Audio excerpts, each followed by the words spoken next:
Guys, ഇന്നലെ നമ്മൾ മൂന്നാർ പോയി വാങ്ങിയ കുറച്ച് ഫ്രഷ് ക്യാരറ്റ്സ് ഇരിപ്പുണ്ടായിരുന്നു. അപ്പോൾ അത് വെച്ച് വല്ല വെറൈറ്റി ഉണ്ടാക്കാമോ എന്ന് ആലോചിച്ചപ്പോഴാണ് നമുക്ക് ക്യാരറ്റ് ഹൽവ എന്നുള്ളൊരു തോന്നൽ വന്നത്. പിന്നെ നമ്മളൊന്നും നോക്കിയില്ല, അങ്ങോട്ട് തുടങ്ങി ഉണ്ടാക്കാൻ. ആദ്യം കുറച്ച് ക്യാരറ്റ്സ് ഗ്രൈൻഡ് ചെയ്തിട്ട് അതിലേക്ക് ഗീ, ഷുഗർ, ഏലക്കൊക്കെ ഇട്ട് കൊടുത്തിട്ട് നന്നായിട്ട് മിക്സാക്കി കൊടുത്തു. സോ നമ്മളുടെ ഈ ക്യാരറ്റ് ഹൽവ നമ്മുടെ അഞ്ചാറിനാണ് ഉണ്ടാക്കുന്നത്. സോ ഇത് നമ്മളുടെ ഒരു റെസിപ്പി വെച്ചാണ് നമ്മൾ ഉണ്ടാക്കുന്നത്. ഒരു ഐഡിയ ഇല്ലാതാണ് നമ്മൾ ഉണ്ടാക്കിയത്. സോ ഇത് സക്സസ് ആവോ ഇല്ലെന്ന് നമുക്ക് കണ്ടറിയാം.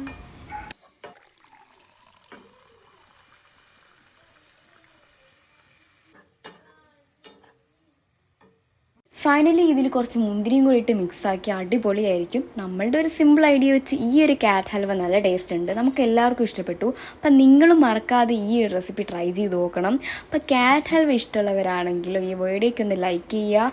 അതുവരയ്ക്കും ബൈ ബൈ.